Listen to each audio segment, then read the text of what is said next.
ایک دن حضرت عمر بن خطاب رضی اللہ عنہ بیٹھے ہوئے تھے کہ ان کے پاس سے ایک آدمی گزرا۔ کسی نے پوچھا، اے امیر المومنین، کیا آپ اس گزرنے والے کو جانتے ہیں؟ حضرت عمر رضی اللہ عنہ نے پوچھا، یہ کون ہے؟ لوگوں نے کہا، یہ سواد بن قارب رضی اللہ عنہ ہیں، جنہیں ان کے پاس آنے والے جن نے حضور اکرم صلی اللہ علیہ وآلہ وسلم کی بعثت کی خبر دی تھی۔ چنانچہ حضرت عمر رضی اللہ عنہ نے پیغام دے کر انہیں بلایا اور فرمایا کہ کیا آپ سواد بن قارب ہیں؟ انہوں نے جواب ہاں میں دیا۔ تو حضرت عمر رضی اللہ عنہ نے فرمایا، کیا تم زمانہ جاہلیت میں کہانت کا کام کرتے تھے؟ اس پر حضرت سواد رضی اللہ عنہ کو غصہ آ گیا، کہنے لگے، امیر المومنین، جب سے میں مسلمان ہوا ہوں کبھی کسی نے میرے منہ پر ایسی بات نہیں کی۔ حضرت عمر رضی اللہ عنہ نے کہا، سبحان اللہ، ہم تو جاہلیت میں شرک پر تھے، اور یہ شرک تمہاری کہانت سے کہیں زیادہ برا تھا۔ تمہارے تابع جن نے حضور اکرم صلی اللہ علیہ وآلہ وسلم کی بعثت کی جو خبر تمہیں دی تھی وہ مجھے بھی بتاؤ۔ حضرت عمر رضی اللہ عنہ کی فرمائش پر حضرت سعاد رضی اللہ عنہ نے اپنا تفصیلی واقعہ سناتے ہوئے عرض کیا، اے امیر المومنین رضی اللہ عنہ، ایک رات میں لیٹا ہوا تھا اور بیداری اور نیند کی درمیانی حالت میں تھا۔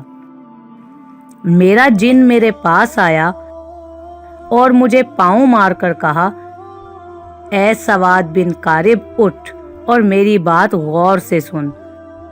اگر تیرے اندر عقل ہے تو تو سمجھ لے کہ قریش کی شاخ لوئی بن غالب میں ایک رسول مبعوث ہوا ہے جو اللہ کی اور اس کی عبادت کی دعوت دیتا ہے۔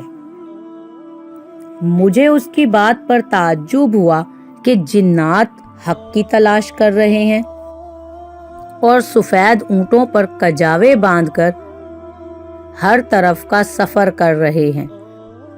یہ سب ہدایت حاصل کرنا چاہتے ہیں، لہٰذا تم سفر کر کے اس ہستی کے پاس جاؤ جو بنی ہاشم میں چیدہ اور عمدہ ہیں۔ ہدایت میں پہل کرنے والا دیر کرنے والے کی طرح نہیں ہوگا بلکہ اس سے افضل ہوگا۔ میں نے اس جن سے کہا، مجھے سونے دو، مجھے شام سے بہت نیند آ رہی ہے۔ اگلی رات وہ پھر سے میرے پاس آیا، اس نے مجھے پاؤں مار کر پھر گزشتہ رات والی ساری بات بتائی۔ اسی طرح مسلسل 3 راتیں وہ جن مجھے آ کر بتاتا رہا۔ چنانچہ میں اٹھا اور میں نے کہا، اللہ تعالیٰ نے میرے دل کو جانچ لیا ہے، یعنی جن کی بات صحیح معلوم ہوتی ہے۔ میں اونٹنی پر سوار ہو کر چل دیا۔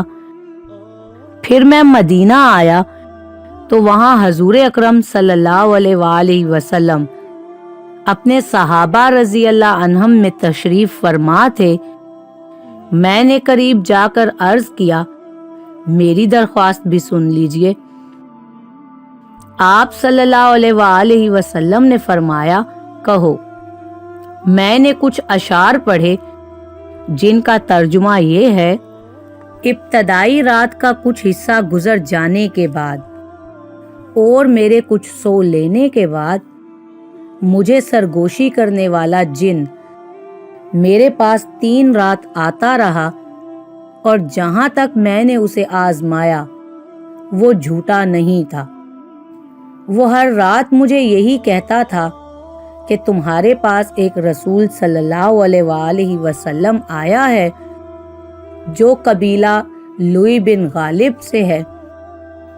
اس پر میں نے سفر کی مکمل تیاری کر لی اور تیز رفتار والی اونٹنی مجھے لے کر ہموار اور وسیع میدانوں میں چلتی رہی، میں گواہی دیتا ہوں کہ اللہ تعالیٰ کے سوا کوئی چیز عبادت کے لائق نہیں اور آپ ہر بات کے بارے میں قابل اعتماد ہیں۔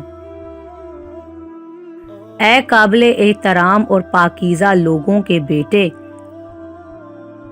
آپ صلی اللہ علیہ وآلہ وسلم تک پہنچنے کے لیے تمام رسولوں میں سب سے زیادہ قریبی وسیلہ ہیں۔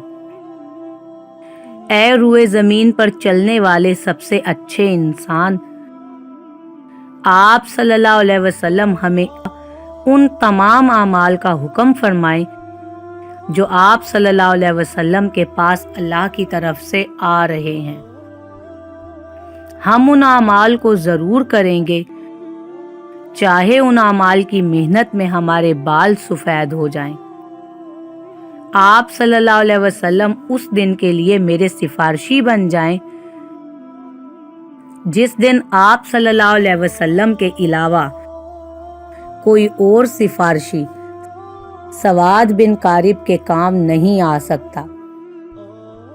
میرے یہ اشعار سن کر حضور اکرم صلی اللہ علیہ وآلہ وسلم اور تمام صحابہ رضی اللہ عنہم اجمعین بہت زیادہ خوش ہوئے اور ان سب کے چہروں سے خوشی عیاں ہونے لگی۔ یہ قصہ سن کر حضرت عمر رضی اللہ عنہ سواد رضی اللہ عنہ سے لپٹ گئے اور فرمایا، میری دلی خواہش تھی کہ میں تم سے یہ قصہ سنوں، کیا اب بھی وہ جن تمہارے پاس آتا ہے؟ حضرت سواد رضی اللہ عنہ نے فرمایا، جب سے میں نے قرآن پڑھنا شروع کیا ہے وہ نہیں آیا، اور اس جن کی جگہ اللہ کی کتاب نعم البدل ہے میرے لیے۔ سبحان اللہ۔